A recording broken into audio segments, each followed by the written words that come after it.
Hey guys, welcome back to the Rick Shiels Golf Show podcast, episode 316, back here in Manchester. Hi Guy, how are you? I'm all right. I feel like we've got too much to catch up on. We have. I've started making some notes. I'm like, each bullet point could take an hour. Each bullet point could be its own episode today. We have got a marathon 12-hour podcast lined up. So enjoy, everyone. Sit back and relax. This is it's our apology for not being able to release one last week. We're going to double down this week. How are you, pal? I'm good, but touching on that point you just raised then, it felt quite bad last week because we have been so much more consistent week in, week out, delivering what we said we were going to deliver. So to not post a podcast last week, we do hold our hands up and apologise. You were gallivanting around the globe, which we'll come on to in this podcast, but I'm good. I'm very well. Are you good? Yeah, I am actually. It's good. Nice to be back in Manchester. Like I said, I've been here, there and everywhere. I'm going to fill everyone in where I've been, what I've been doing. And I just feel like lots has happened on the internet over the last few weeks and months. One topic we definitely need to dive into today is the Internet Invitational. Like I say, that could be a 2-hour episode in its own right. But before we come on to that, there was a very exciting finish on the DP World Tour last night. Was indeed. With Tommy Fleetwood versus Aaron Rai in a playoff at Yaz Links Golf Club, which is a golf club we both played together. We did. And beautiful golf course, actually. It looked mega on TV. And it went down to a playoff hole. Both incredibly likeable people. Obviously, Tommy Fleetwood is one of the huge fans of the channel. I don't think he's a fan of the channel. But he's a huge fan's favourite on the channel. And Aaron Rai, who I'm always kind of weirdly proud of Aaron Rai because he gets coached by Andy and Piers, who are very much OG YouTubers. They started even before I started YouTube, and he stood there on the 18th hole on the playoff hole. You can see very clearly his Me My Golf logo on his cap, and I don't know, I'm always quite proud of like the boys, Andy and Piers. They've done such a great job of him, and the times I've met Aaron Rai, he honestly is one of the nicest, I must admit, quite quirky individuals in golf, but I always want him to do well. So I was really torn last night watching it between Tommy and Aaron.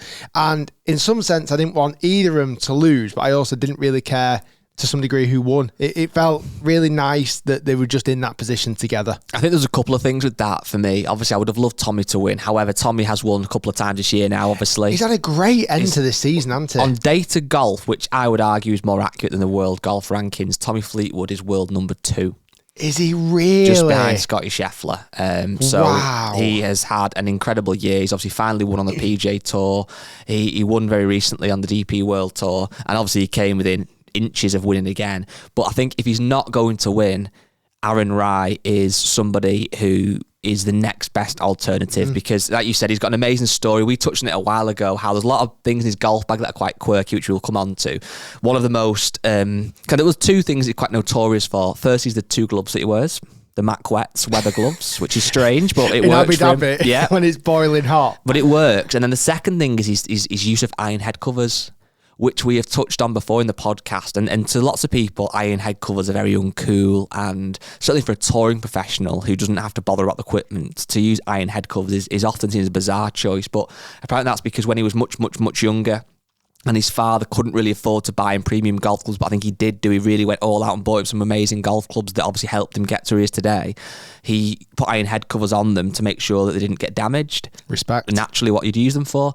And I think that's his way of almost remembering his roots of where he came from, of having those in his golf clubs. So that is a nice touch. I think it's quite like human side that we often look at these guys on tour and imagine they came out the womb with a little hat on and a set of golf clubs and a caddy.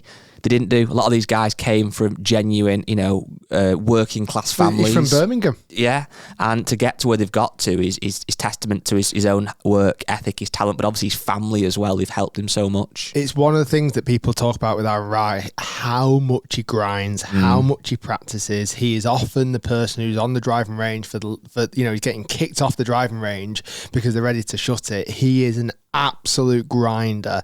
And again, he's had a lot of close calls. He's been playing PGA Tour for quite a while now as well. And he is due. He won quite a big event. Was it last year now? But he could really push on and start winning multiple times per year. But going back to that point, it almost shocks me, but also doesn't. Tommy Fleetwood being second in the world on data golf. Yeah, like and what's he on official world ranking? I think he's 5. Maybe it's gone up actually. So he's 2 on data golf and 5 on the official world golf rankings, I believe. Well, I remember quite a few years ago now. Oh, he's 4. Sorry, 4 on the top. That's so good. I remember a few years ago now. It was the BMW Pro-Am when I played. What year would have that been, Guy? You're good with years. Was that 16? Which one, sorry? When you caddied for me and we played with Beef and Anna Risa. That was 18. Was it 18? 2018. Yeah. I remember we were in the hotel the night before and we actually, Finno, Tommy's long-term caddy, sat with us. And Tommy had just maybe snuck into the world top 10. And I remember talking to him then, he was like, honestly, this our dream is to get into the world top 10. And now we've got there. Our genuine ambition is to become the best player in the world. And I thought, wow, that seems ambitious. It really does. But he is now absolutely knocking at the door. I mean, if it wasn't for Scotty Scheffler, who is obviously a machine, could we ever see Tommy Fleetwood being the world number 1? And doesn't mean he has to go out and win 3 or 4 majors, but we've seen it before where Lee Westwood, Luke Donald, guys like that have made it to world number 1. Could Tommy Fleetwood make it to world number 1? It's just that the gap between him and Scotty probably at the moment is still huge. I wonder though, obviously being world number 1, there's not that many golfers on the planet who can say they have been. I don't know the exact number, but there must be less than 20 who've been world number 1 since the world rankings was formed. Probably even less than that. Well, Tiger took up a lot of the time, didn't he? I think let's reel some off. Tiger, Greg Norman, Luke Donald. Singh? I don't know if he ever was. I don't think Phil Mickelson ever was. I don't think Phil Mickelson ever got to Luke world Donald, number 1. Lee Westwood. Jason Day. Jason Day. He did. I think David Duval potentially. Let's find out. Who else could we go with? Let's try and think. Rory. Golfers, of course. Did Spieth ever do it? I feel like he should have done. Did Brooks Koepka ever do it? Did John Rahm ever do it? I don't think they did, but I'm sure we can find this out. Let's have an ask. But while you're looking, my question would be really for Tommy. He would obviously love to be world number 1 golfer, but surely getting his hands on a major championship is going to be much more of a priority for him. He can't go down as not winning a major. Now, just a quick one on this. So the actual official golf world rankings. It's not that old. It's as old as me. Yeah, because it's not, well, there you Thanks. Go. Quite old in some contexts. A bit past it in some ways. It actually began in 1986. And was Greg Norman first ever No. Oh, Someone who we filmed with. Faldo? No. Someone who we filmed with. You weren't there, though. Oh, Bernard Langer. Yeah. So there's actually been, you weren't far off, there's been 23 golfers. There's not that many. 23 golfers. And have you got them all there? I've got Come them on, all here. Let's hear them. I almost want to tick them off. Right. So go on. Who did we say earlier? We've now said Langer. Give me that for free. Langer. Tiger, obviously. Tiger. Lee Westwood. Luke Donald. Jason Day. Rory McIlroy. Definitely been world number 1 for a long time. So if he's not on your list, it must be incorrect. Rory has been world number 1 for a long time. Rory McIlroy. Yeah. He's on my list. Right, where have we gone now? Did it say David Duval? I'm sure Duval has. Duval. Yeah. I did say Spieth, although I'm not certain. Jordan Spieth. Yeah, nice. What's that on? Only on 8 so far. Wow.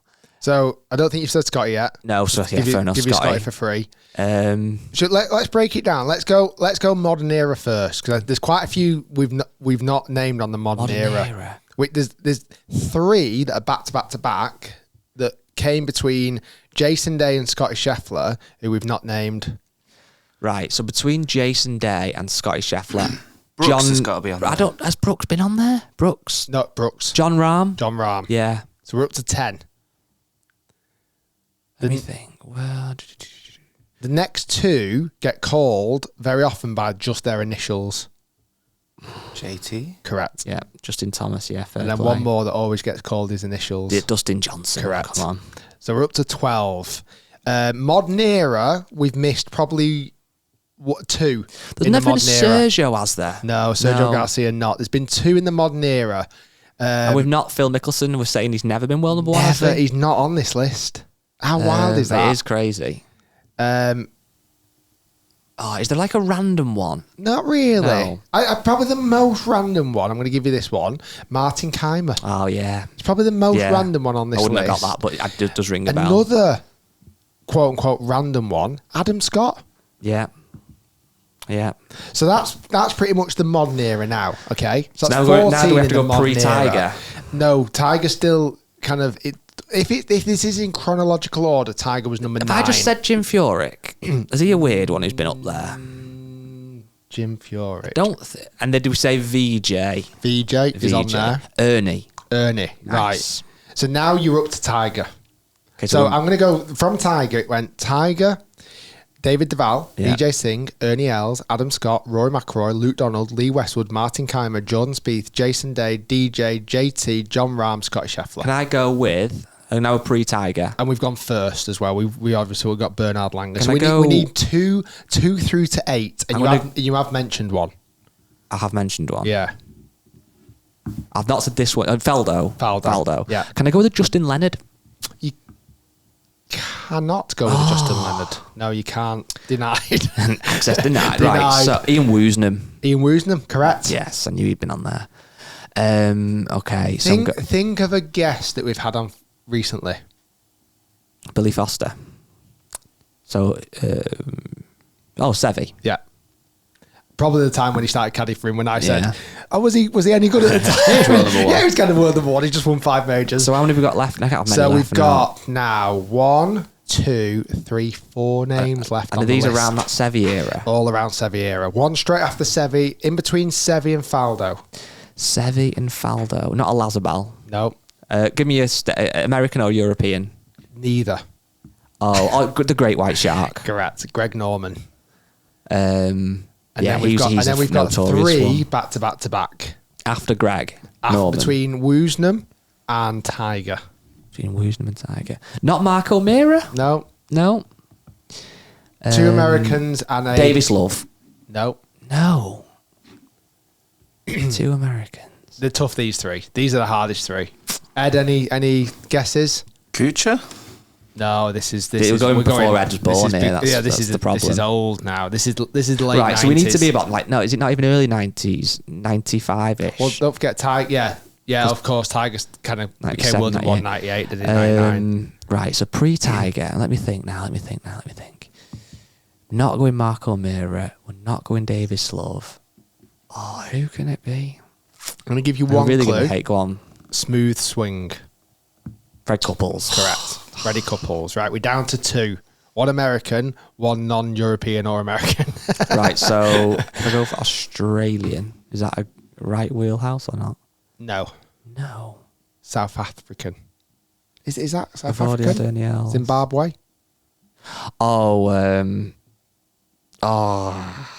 Nick Price. Correct. The price is right. Thank you. Last one.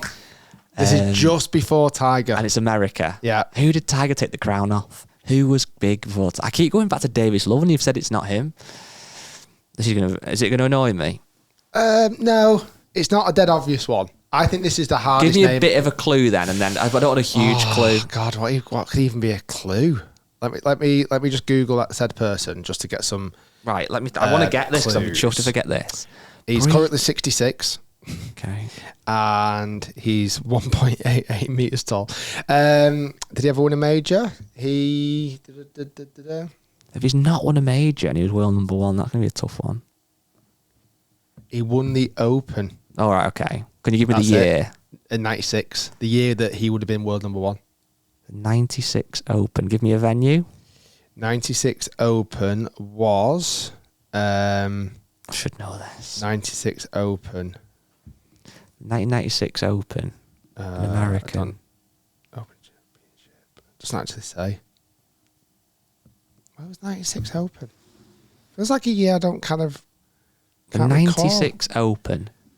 1996. People will be literally screaming. I know. Now, down the phone, down the radio. Down the phone. Down the radio. I was at Royal Lytham. Of all 96 places. Open at Royal Lytham. 96 Open at Royal Lytham. I probably even went to this, maybe. Maybe it was a bit before my time, actually. I don't think I went to it. Oh, it's going to do me head in. Give me an initial. I have to go for TL. Tom Lehman. Not easy though. No, not easy. I wouldn't have got that one. 6'2", big guy. So yeah, That's annoying. So to go back to that point, could Tommy Fleetwood be named number 24 on that list? I would love him to be, but while we're on that topic of Tommy versus Aaron going down that final stretch in that playoff hole yesterday to claim victory, the Abu Dhabi HSB Championship, and win, I think it was over €1 million or something euros. What was really interesting, and a lot of kind of golf equipment nerds will be up on this story, is Rory and Tommy and several other TaylorMade golf athletes this week put the brand new TaylorMade QI 4D in play. Now, the TaylorMade QI 4D has not been officially announced yet. It will be announced in January, I imagine, and we will be obviously testing it on the Hit channel. Rick will be giving you his full impartial review on said driver. We don't know anything about that driver yet. We haven't met TaylorMade. We haven't heard anything about it, so it's all speculation. However, you do sometimes see, before the kind of new season starts, a handful of players put drivers in the bag. And a huge story for TaylorMade this year, again, for the kind of more hardcore golf equipment nerds, is that the QI35 hasn't been to everyone's taste. The current driver hasn't been to everybody's taste. So if they've brought out a new driver, which I'm sure TaylorMade will say is longer and faster and more forgiving and better, they will be wanting their players to put it in the bag sooner rather than later. So that's why you've seen it in a few of the players' golf bags, and Tommy was using it. However, the driver that did take victory this weekend, and I'm sure as the TaylorMade staff were penning out their email to all media and all their social media posts yesterday evening when Tommy was so close to victory, and they would have announced that Tommy's won with this new driver in the bag, and they'd have been rubbing their hands together at all the cash that was going to come in their way in the new year, with people knocking at the door and queuing up to buy the QI 4D. Little old Aaron Rye, with his quirky castle tees, iron head covers and his 2 gloves on, won with a TaylorMade M6 driver that came out in January of 2019, so 7 years old nearly, and he won with that driver. Golf bidder are rubbing their hands today. Golf bidder are. Wow. When I was watching that live yesterday, I was just like, how mad is that story? Because they really focused in on it as well. Like, they zoomed right in on his pink castle tee. Pink castle tees have just gone berserk as well today, I'm sure. His M6 driver, and he absolutely pipes one down the middle. And then Tommy stands there with his brand new TaylorMade driver, which, by the way, it does look insane. It does. And he knocked it past Aaron, to be fair, off the tee shot. But yeah, I'm sure TaylorMade were like, please, please, please win with that brand new driver, because not only he was using it, Rory McIlroy was using it. He went out and shot 10 under yesterday, a 62. Insane. He actually was only 1 shot away from being in the playoff as well. It's not that often that when these guys put a brand new driver in the bag that they come out firing straight away. Certainly for someone like Rory, he had a lot of back and forth with the QI35 last year. If they can find a driver for him to use, they would much prefer that rather than winning. What did he win? Did he win with the QI10 at the Masters? Yeah. And he played with the QI10 pretty much all year, didn't he? He almost skipped the QI35. So if they could get a driver in Rory's hands and he continues to play well, as does Tommy, as does the other TaylorMade athletes, they'll be happy. But like you say, today, the big storyline is an M6 driver, which is that's nearly 7 years old. Yeah. It's nuts, isn't it? And ultimately, I think TaylorMade will take a lot of success from this weekend, because they'll be so happy that their new driver, is performing in the hands of these players and they're putting their trust into it. But it just does go on to show, doesn't it? And we've said this so many times in the podcast, and it's almost like I still sometimes don't get my head around it, that we are so massively influenced by the big golf brands with the noise of their new product, and we're so influenced by what players put in the bag. And if Rory had have won with that QI 4D, or if Tommy had won with it, then so many people would have last night become brainwashed and like I said, been waiting for that January or February release to go and buy it. But players don't always want to use the latest gear. It shows that the gains year on year are marginal, and sometimes no gains whatsoever for certain players. So, for those people at home who, might aspire to own shiny new golf clubs, go out, treat yourself. Of course you can. We all love shiny new golf clubs. But when it comes down to it, it doesn't really make that much difference. I'm actually just on Golf Bidder right now. they're actually a little bit more expensive than I expected. Maybe they put the price up today. I wouldn't be surprised. They're around about £200 Yeah. second hand, where a new 4D driver is going to be, what, £500? You're not going to get much change out of that, if not more, probably nearer to £600. So it was a fascinating story. It was great to see how that kind of materialised. But yeah, it was very, very, very good weekend. We talked about world ranking points a lot just then. We talked about number ones and data golf and world ranking. Right now, I think it's fair to say that the official world ranking is not particularly perfect because there are a lot of players, certainly playing on Live Golf, who aren't now obtaining world ranking points, therefore slipping down the ranking like crazy.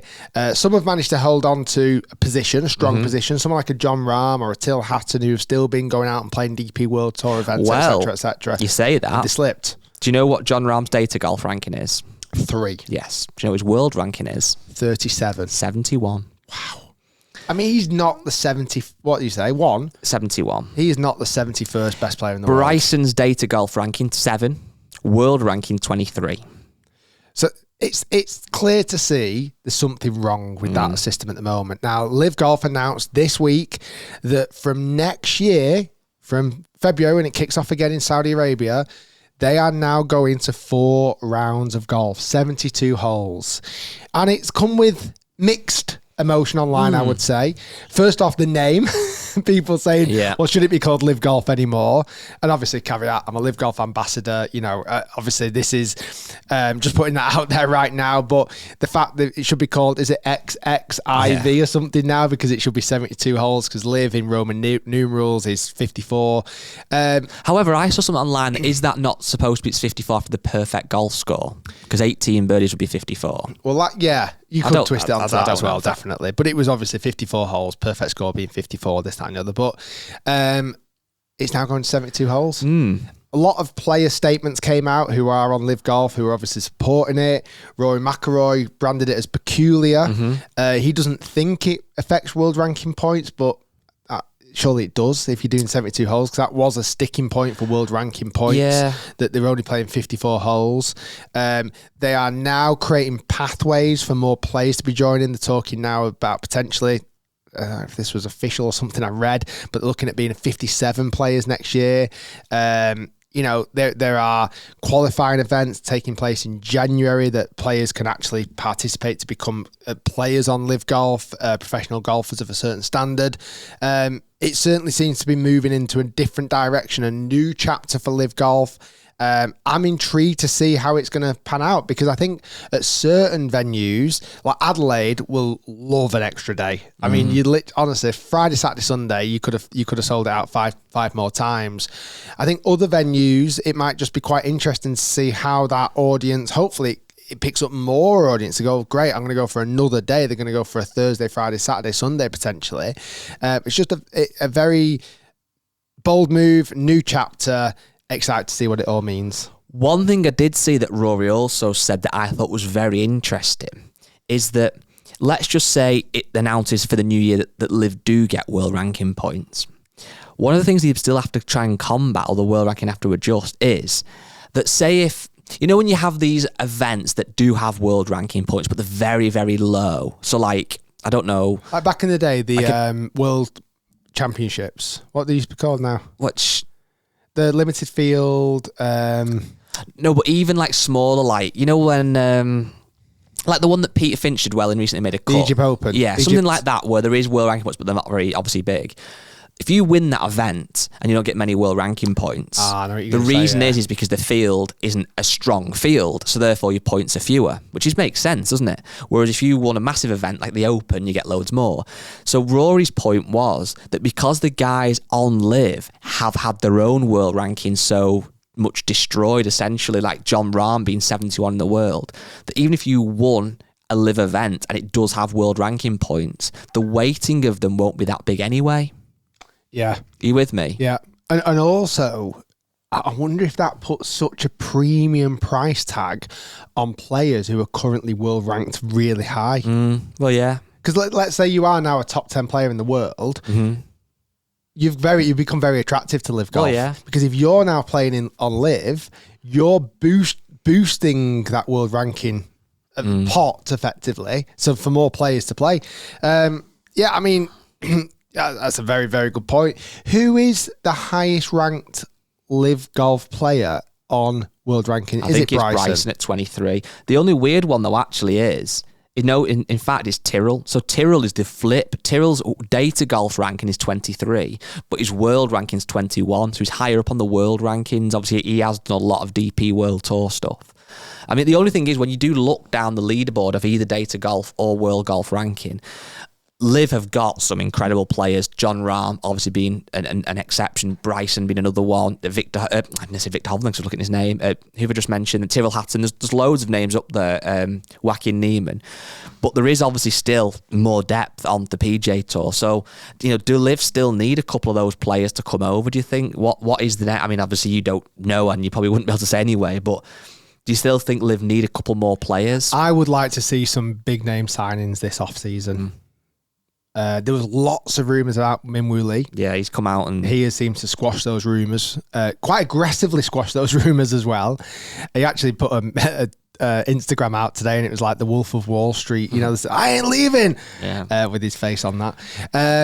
I think there does need to be a couple of big name signings. I think, again, the guys who are top 10 in the world have probably got a price potentially, and that is staying pretty high right now because they understand their value, because it unlocks the playing availability for majors and other events. If Liv becomes such a strong world ranking pool, which it needs to be, those guys could easily get higher up in the rankings, and therefore be playing in many more majors. That's what they want. The Liv guys want to be playing in the majors. That's certainly the real competitive guys 100% still want to be playing in the majors. Well, it's like obviously Tom McKibben has just won. It was the Hong Kong Open, which is on the Asian tour. Obviously, he's a massive talent who's I think going to have a great career. Already has had a great career, but I think he's only 22. Is he 23? He's another one. His data golf is 38 in the world. His world golf ranking is 85. Now, the reason why that is such big news is that Tom did actually get an invite into the Open and to the Masters for next year by winning that National Open, which is massive for him. But we all know that top 50 in the world at the end of the year for world ranking get into all the majors for the following year. So currently, Tom wouldn't do, so his world ranking is 85, but his data golf is 38. So just a quick one again, because we've not got many tournaments left the rest of the year now. How many Liv guys are in the top 50 right now that would actually get invites for guaranteed? Forget exceptions and all this other thing now. So world golf, well, let me have a look. So Bryson, Tyrrell. There's a few. Let's have a quick look. This is just solely on top 50. So, right, top 50 in the world. So we go, where was our first one? Our first one would be Tyrrell, 21. So we've got Tyrrell, Bryson,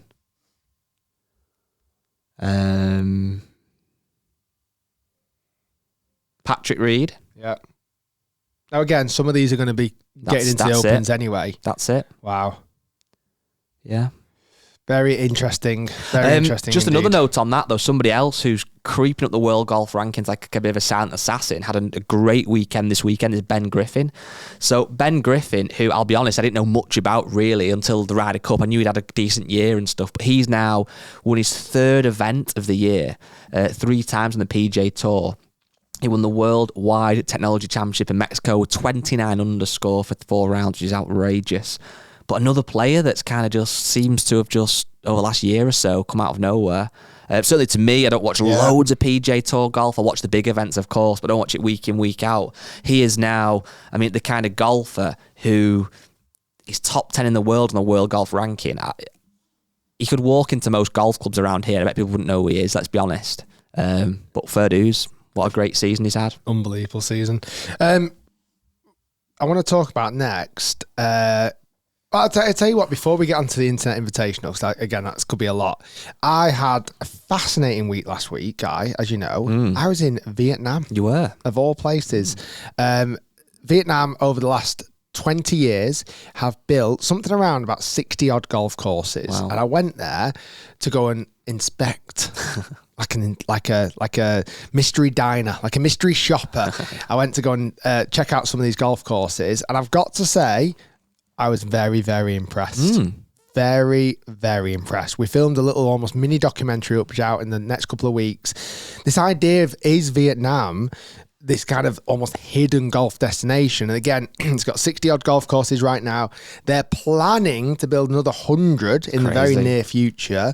The landscape that they have is phenomenal. Like, they've got golf courses by the ocean, they've got them up in the mountains, they've got them in forests. Like, the different environments are unbelievable. I got treated like genuinely like royalty. The hospitality was out of this world. Not every dish or food that got put in front of me was my taste. No. I'm quite a fussy eater, and I was being on my best behaviour because I was like, just be nice, Rick. Make sure you can't just ask for a cheeseburger. So I tested some things that I'd never eaten before and probably will never eat again. Yeah. But some of the Vietnamese food was incredible as well.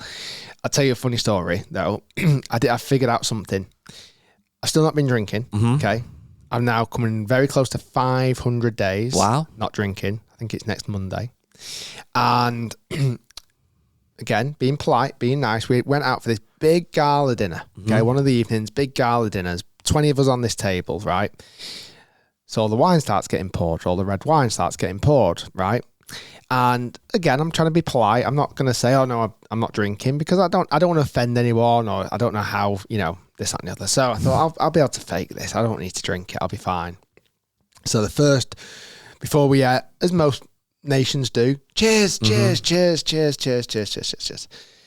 little pretend sip. Yeah. Okay. So I put it to my mouth, but didn't actually take any. Just sniffed it. Put it back. It smelled good. Put it back down. I thought, great. That's all I need to do. I've managed to dodge that bullet. Guy, whether it's a cultural thing out there, and I'm pretty sure it is, no word of a lie, every 2 to 3 minutes, full cheers again. Really? Every 2 to 3 minutes. So let's say I did it. Let's say I went, hey guys, thanks so much. Great day. Cheers. It's then seems to be the culture for another person to do it. Oh, wow. Then another person stands up. I just want to say, I'm thinking, oh, God, bloody hell. Literally, guy, through this 2-hour meal, had to fake drink this red wine, which smelled so good. And I was so tempted, I must admit. But I managed to fake it all the way through, just going, yeah, no, cheers, and putting it up to my lip. I must have had a red mustache by the end of it, just by the faking, taking it to my lips. But yeah, the culture was amazing. The hospitality was outrageous. The golf courses were very, very impressive. The hotels were superb.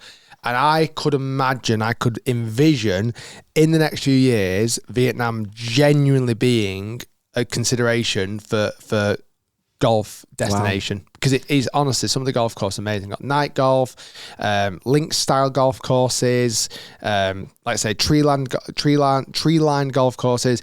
We unfortunately didn't get the best of the weather. There's been some horrendous flooding at the moment in Vietnam, which was really hard to look at on the news. The flooding was horrendous. We got washed out a couple of days, but typically the weather is fantastic there as well. So it was an amazing experience. I think you would have probably lasted, with the food, maybe lasted 6 hours. Yeah. I'd give you. Oh, I'd have to take loads of protein bars in my bag. But yeah, definitely somewhere I will be going back to. It's hard, isn't it? Because for these countries that want to probably become more of a destination, certainly a golf destination, there's so many well-established places now, whether you think of like a Portugal, Spain, Ireland, Scotland goes out saying, obviously America, Dubai, now the Middle East. To attract people in a new way, they have to showcase it again. It'd probably be part of your trip, but it must be almost frustrating if you've built this infrastructure of amazing golf and I'm trying to bang on the door of the rest of the globe to say, come and visit our country. Yeah, and I think, like I say, it's just a consideration. Many years ago, nobody would have considered Dubai as being a golf destination. Exactly. Nobody would have considered Turkey to be a golf destination. Another one that's done really, really well. They've just built high quality golf courses really close to each other. Amazing hotels. And you're like, well, why would you not go there? The weather's great. The golf is fantastic. So again, I think that's what's going to happen certainly in Vietnam. But yeah, no, it was a really, really cool trip, and I'm looking forward to people seeing the video. Do you ever think it's weird that you've travelled halfway across the globe to play some amazing golf courses, and we've obviously travelled, like I said, to Yas Links, all these other places that are amazing on the other side of the planet, and literally within 40 minutes of our office, we've got Royal Liverpool, Royal Birkdale, Hillside, Royal Lytham. Like, there's 3 open venues. How mad is that? When you We think are about very, very lucky where we live. It is mad, aren't we? that, isn't it, really? Very I know it's not lucky. always a case of the open venues are the best courses on the planet, but they all are up there. They are amazing golf courses. So I found a website this weekend called Did you now? Unique.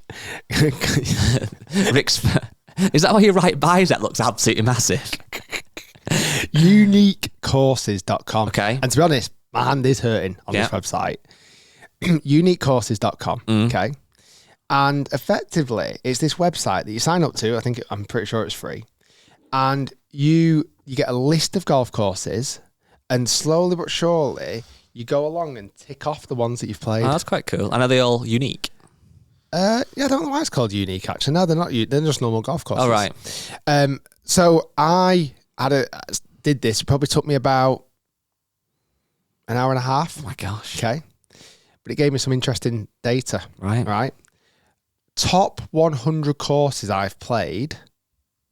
What's your guess? Out of the top 100. In the world. World top 100 courses. I think you have played. Is that what? That's an annoying, nerdy question, but what list is it? Their own list, or is it a list of? It's a great question. What's number one on that list? Is it counted down, or is it like Cyprus? Let me see. Doesn't really matter, but Cypress Point. okay. I'm going to say you have played between 25 and 32.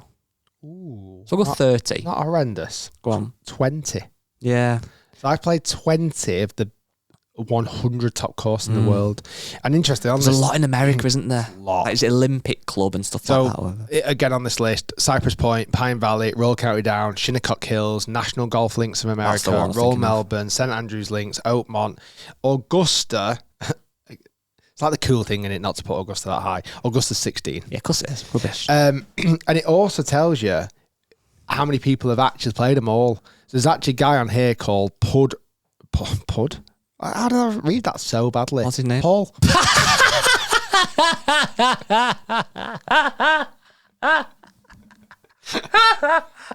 How did I read that so badly?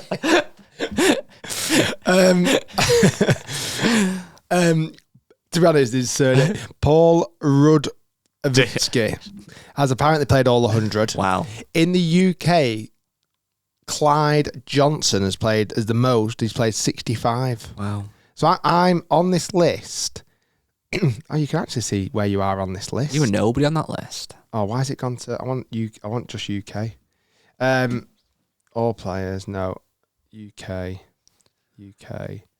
So I am on this list. God, I'm not even top 20. Not even top. God. Oh my God, this is embarrassing. I am number 69 on this list. Yeah, I mean, some people who obviously have the money, have the time, have the connections, that will be a massive thing to them, wanting to play all 100, which would be quite a nice ambition to have. Would it then be, though, rubbish when you've played the best 100 golf courses? Mate says, you fancy a round on Wednesday? We're at, is this course near me? £25 a green fee, and you've played every amazing golf course. This is really interesting. So the Open, apparently I've played 10 of the 14. 10 of the... Yeah, I think I'm up 9. So I've That's not good. played Musselburgh. No. I've not played Have you not played St George's, have you? Princes. Have you done St George's? I've not played Royal St Ports, and I've not done George's. Yeah, Royal St George's. It's quite good doing it. It's like... That's good. What was the other one I'd just seen then? Out in the UK, top 100 courses in Great Britain and Ireland, I've played 33 of the top That's 100. still not that Not a many, lot, is it really? I've not done Royal Dornoch. I've not done Royal St George's, that Sunningdale Golf Club. What's quite nice, this website, it gives us our content for the next couple of years. Let's go and try and play all these courses. It is absolutely fascinating. In Asia, I've played 5 of the top 100. Would you rather, if you weren't doing what you're doing now and you had like a normal Yes. office job, what are you trying to say? Would you rather be off 12, but you're the kind of guy that's done 70 of these courses and that's kind of what you do in your Yeah. spare time, or you're off +2 and you're club champion of a club? No, this. Would you? Yeah. I'd love to live a life just playing these top courses. I But actually it's not want like it's a luxury. It's like you still have to pay for it. You still like you've got a normal office job. It's just your hobby. No. I'd set up a website. I'd set up a website and say, "Oh, I'm the official ranker." Yeah, Puds golf courses. Yeah, I'm the official ranker. Yeah, you're a very good. You are I'm a big ranker of golf courses, and therefore you need to come and let me on for free. I've only played 13 of 80 Royal courses. I would be terrible at that job of ranking golf courses because so much it would be done on how I play. If I shot like a 4 over, that'd be the best course in the country. Shot 85 at Royal Birkdale, it'd be like, that's rubbish. Don't go there. There's a lot of Royal golf courses. How many did I say then? 80 Royals. Yeah, Quite a lot. There's a lot. I've only played 13 of them. Ah. Okay. I've only played 13. I only played Augusta once. That's quite bad. Augusta just once. I like how Augusta gets pushed down the rankings. Yeah. Anyway, we've not. How far in are we at? 41. 41. A little 15 minutes on the Internet Invitational. 15. Is it saved for next week then? I think it needs to be. What about if we did it once the next couple of episodes come out? Yeah, okay. That's fine. Well, yeah, okay, good. Well, because I feel like, without giving too much away, the next couple of episodes are going to change everything. Well, that'll be interesting, actually, because for those of you, I'm sure everyone listening has an interest in YouTube golf, clearly, and you're probably aware of the Internet Invitational, so I will waste my breath for 10 seconds just to explain it. I don't think I need to. But the Internet Invitational was hosted by Bob Does Sports and Barstool Sports in America a few months ago. The content's been releasing kind of every few days on a few different channels. Bob Does Sports, Barstool Sports is Foreplay. And the biggest golf creators in the planet were playing. Obviously, Rick was there, Grant Horvath, Pete, you name it, Brian Bros, everybody was there. And there's been lots and lots of views, lots of dialogue, lots of interest around it, obviously, as you'd imagine. And it's going to conclude this week. I think there's 3 more episodes left. Okay, it's probably the end of this week-ish. So there'll be one out today, which is Monday. Oh, you guys would listen to this probably Tuesday. So one out today, Thursday, and then I believe next week is the final episode on a new channel, right. Internet Invitational channel. I must admit, first off, I want to give the guys tremendous credit for putting this together because it was a huge undertaking, a massive task. I spoke about how amazing of a time I had at Paynes Valley, Big Cedar Lodge, one of the greatest golf destinations I've ever been in my life. The first ever episode had 5.7 million views in 12 days. I think episode 2 maybe had 4 million, 4.2 million. Then there's been 3.1 million. And the latest episode just released 3 days ago has had 2.5 million. So it's still pulling in mega views. There's been controversy. There's been drama. There's been excitement. There's been huge arguments. I was there live watching it. I couldn't wait for these videos to come out because, like I say, it was just so much drama. But let me tell you something right now for free. This is totally for free. The rest of it you've had to pay for. Okay. The drama hasn't even started. Wow. The drama hasn't even started. And it honestly, I was there in real life and it was mental. I cannot wait to see how it all gets put together. And just the excitement of playing for $1.7 million. Some of that has been played already in the skins format, but playing for over $1 million on the final day, there is, honestly, I was there watching it live and it was amazing. Wow. So I can't wait to watch it again on YouTube. I think it's going to be so good. Yeah, it has. As I said, it's done very well on views. I think it's definitely getting viewed and consumed by a newer audience as well. I think that kind of American barstool sports, kind of generic sports fan, I think they've taken an interest into it because the views are that high. I think it has to have gone just outside of the traditional golf YouTube audience. Good for golf? Yeah, I think I've started noticing now on Twitter. I know you don't really go on Twitter very often, but I've noticed this kind of American, probably at our age, late 30s, 40s, kind of golfer who has got a little bit of a hatred towards like good and that kind of younger like bro who goes in like a good hat to a golf course, which I don't think is warranted, because what good and obviously yourself and lots of these golf creators have done is make golf look a little bit more cool, a bit more aspirational. We see a lot more sports stars and stuff playing golf now. Kevin Hart, everyone seems to be playing golf at the minute, which is great for the sport. I think sometimes people don't like that if new golfers come and, you know, maybe don't know the traditions, don't know how to be on a golf course, don't know how to act, where to stand, you know, pace of play, all these kind of things. And I understand that to a degree. If you're paying to be a member somewhere or you're paying a green fee, but I think at the same time, it's kind of like we all want golf to be the best it can be. We want the golf course to be in the best condition. We want the clubhouses to be in the best condition. We want, you know, golf to be thriving. And to do that, people need to be playing golf and spending money on golf. So it's a strange one, really.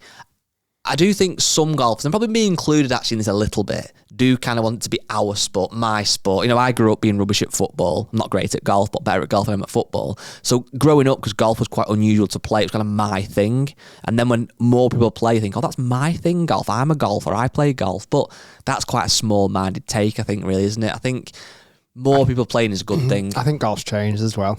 I think it has. I think it's changed from what we grew up playing almost. Oh, it has, definitely, yeah. And it's just a new era. As mentioned before, it's a new chapter in golf. I feel as long as people are enjoying the sport, respecting the sport is huge. I have not enjoyed the negativity of comments recently just on, so, and I'm not saying aimed at me at all. Obviously I get my fair share of criticism, but like just in general, it feels like this kind of negative tone at the moment on social media comments, but that's happened over the last few years.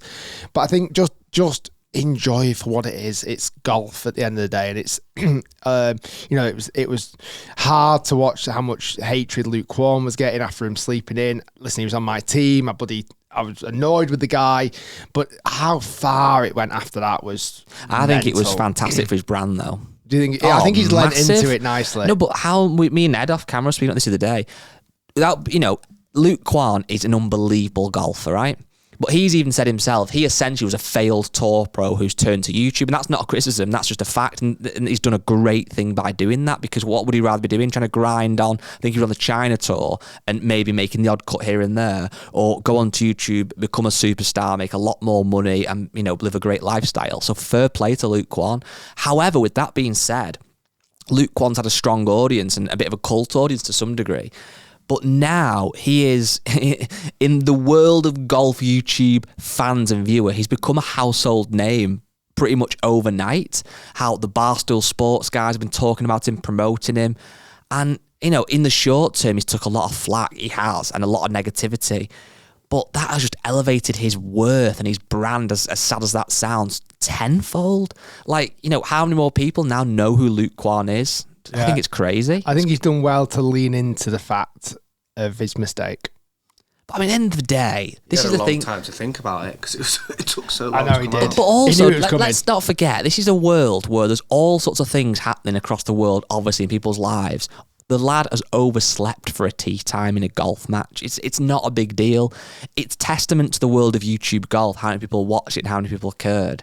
But it's literally that saying of like, today's news is tomorrow's chip paper. It's gone now and no one's bothered. But I think personally, although it would have been hard for him to see all those comments, how incredible that would be to get your name, you know, become more famous, as bad as that sounds. At the end of the day, everyone on YouTube golf wants to be known, wants to be watched.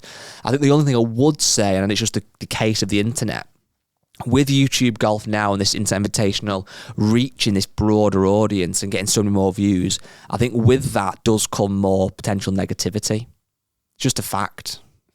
It's a sad fact. It is, but you know, if you did a course vlog that gets 5,000 views because you're a small creator, you might get 1 or 2 bad comments. If you times that by 1,000, that becomes a lot more comments. And I think it's just the fact, isn't it? Really. The going back to the point, I think Dave Portnoy mentioned it on a podcast. Over the next few episodes, people are gonna forget that there was even any drama with Luke. Wow. So I think the drama ramps up that much more. Well, it does. But as well, think about it. again, not so much negativity, but the drama and the camaraderie is exactly why people are watching. Of course they are. Because If it was a ultimately, boring competition. well, if it was just, if it was a PJ Tour event that was just, 50 or whatever random PJ Tour guys playing for £1 million, so what? This happens every week. People don't watch. There's been a weird amount of comparison between the Internet Invitational and like professional golf. I think that's nonsense. I do. Because it's streamed on YouTube only. It's not live. It gets the views overnight, over a few days. So it's very, very unfair, I think, to compare it to a PJ Tour event. And they're such different products. It really is. I think that's quite short-sighted when people compare the numbers. Personally, the other thing as well, I was just thinking then when you said about golf and how it's changing, in one breath, I think it really, really is.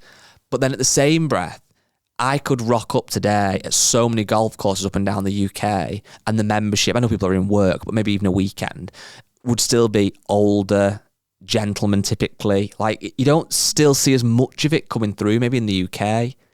That younger members still. Yeah. It happens, don't get me wrong, it is happening, but it's not quite, like the YouTube golf numbers, which is actual golf people playing, doesn't seem to quite marry up yet, I don't think. No, you're right. Honestly, it's going to be so good. We have done a disservice to our listeners. Why? I thought you just agreed that straight after that. Obviously, most people tune into this kind of knowing it's a golf podcast, but also secretly realising it's a football podcast. Yeah. We have yet to speak football. No. Liverpool. Yeah, bad. Yeah. Just wanted to get that in there at the end. Well, it's the same bad. Beating Real Madrid, I think, is quite good, to be honest with you. Pretty easy, wasn't it?